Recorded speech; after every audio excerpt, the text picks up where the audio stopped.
Hi, this is Brian. Welcome back to another Heroic Plus One. In our last Plus One, we chatted about what to do after you go off the rails a bit and pay the price for your mediocrity. Here's the pro tip. Drop the shame, use the data as anti-fragile fuel to get better and get back on track. Now, let's go back about a week to Emerson's last big tournament at the Austin Grandmaster Chess Academy. On our drive out, we did our thing. I quizzed him on what he wants and how he plans to get it. He wants to be a good person and he wants to be a chess grandmaster. Awesome. Big goals for the win. Now, these tournaments are incredible for a number of reasons, including the fact that the kids he plays against are really good. Some of the best in the country.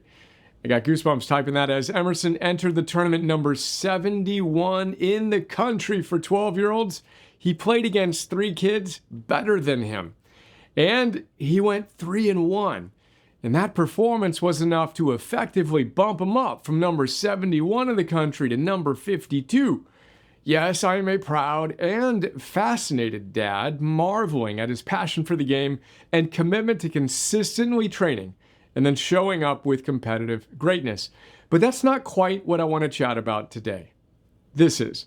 His third match of the day was one of his all-time best. It was against a higher-rated, ranked kid who is really, really good.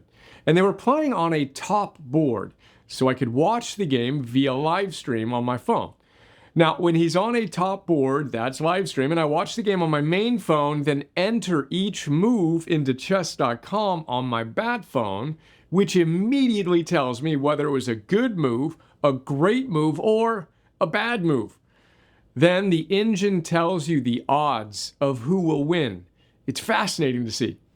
And as I told Mommy, my heart skips a beat every time he moves, and right before I enter it into the system to see if it was a good move. Now, these kids are playing one great move after another. And to be clear, great moves are very rare. Usually the system tells you it was a good move or a best move or a miss or a blunder. But these guys were crushing it. Emerson would make a great move, bam. Then the other kid would make a great move, bam. Back and forth, great move after great move.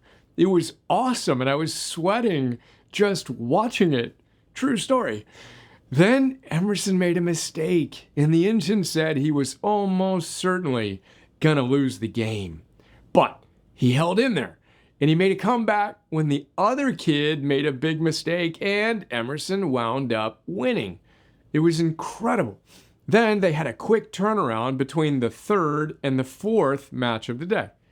Now, we did what we always do, a quick 1, 2, 3 of the match, a quick bite to eat, then a quick workout, 33 burpees and some sprints. Then he was back at it. Now, in that fourth and final match of the day, the kid he just played lost really quickly. I asked Emerson why he thinks that was. He astutely pointed out that he lost that match quickly, probably because he was still thinking about his prior match and was bummed about it and not focusing. I said, I think that's exactly right. Then I asked him what he thought the kid did after that tough match. Emerson said he wasn't sure, but it probably wasn't helpful.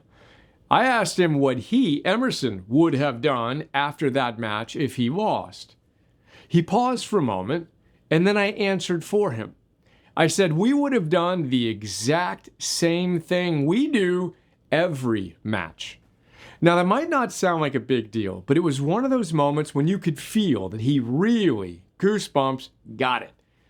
And that's today's plus one. Spotlight where it belongs, on you. What do you do after a tough match or tough day or tough whatever? It's not possible for me to say this with any more intensity. I highly recommend you dominate your protocol. Remember, the worse we feel, the more committed we are to our protocols. If there was one thing I wish I could directly implant into your brain, it's this. When you inevitably get knocked around by life and or go off the rails a bit, make it a game to see how fast you can get back on track. Remember, as my Yoda says, and we've adapted for our heroic purposes, speed is a force And there is no greater creative act in the universe than the speed with which you can reconnect to your best self after you lose that connection. And that's today's plus one. Here's to using all of life's challenges as fuel for our anti-fragile growth all day, every day, especially today.